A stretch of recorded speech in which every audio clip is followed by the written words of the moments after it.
ایسا بھی ہوا، ایسی کہات بھی پڑ گئی کہ بعض اوقات ایک کھجور کا درخت پہ صرف ایک دانہ لگا ہوتا تھا، یعنی پھل ہی نہیں لگتے تھے، کھجوریں بھی نہیں۔ تو اسی طرح ایک دفعہ میرے مدنی سرکار نے بھی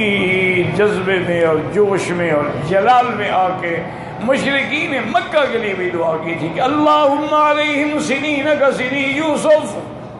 یا اللہ ان پر بھی قحط مسلط کر دے جیسے یوسف علیہ السلام کے زمانے میں قحط پڑی تھی۔ اچھا، ایسی قحط پڑی نا جی مشرکین مکہ پر، نعوذ باللہ، وہ پرانے جو جوتے تھے نا ان کے چمڑے کو کاٹ کاٹ کے دیگچی میں ابال کے پیتے تھے، کوئی چیز جو نہیں تھی کھانے کی، اتنے بڑے عذاب میں۔ اچھا، اور اگر ایسے دیکھتے تھے نا ان کو دھواں دھواں نظر آیا تھا، وہ دھواں نہیں ہوتا تھا، ان کی بھوک کی وجہ سے آنکھیں کام نہیں کر رہی۔ تو یہ دیکھیں کہ مشرکین ہیں، کافر ہیں، دشمن ہیں، لیکن سمجھتے تھے کہ یہ حضور کی بد دعا کا اثر ہے اور یہ ٹلے گا نہیں جب تک سرکار دو جہاں دعا نہیں کرے۔ کافر ہیں، مشرک ہیں، حتیٰ کہ ابو سفیان آیا مکے سے،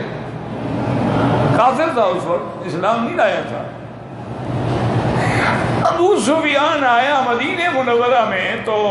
اس کی بیٹی حضور کی بیوی تھی نا ام حبیبہ، وہ بیٹی کے گھر میں گیا تو بیٹی نے جلدی جلدی وہ جو بستر پڑا تھا، بستر کیا تھا، ایک لحاظ ٹاٹ تھا بچھانے کے لیے، کھول کے بچھا دیتے، وہ دری بن جاتی، اس کو چار تہہ بنا دیتے تو بستر بن جاتا۔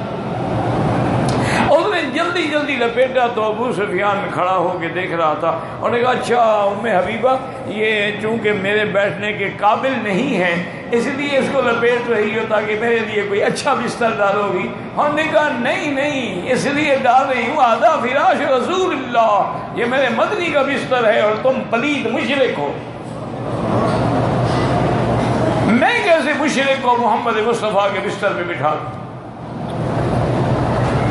ابو سفیان ناراض ہو کہنے لگا حبیبہ تم نے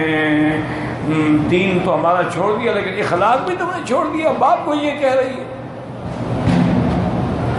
انہوں نے کہا بس زیادہ باتیں نہ کرو، پہلے میں حضور کی خدمت میں جاتی ہوں۔ تو بی بی صاحبہ حضور کی خدمت میں آئی کہ جا ابھی، یا رسول اللہ میرا ابا ابو سفیان آیا اور جانتے ہیں کہ مشرک ہے،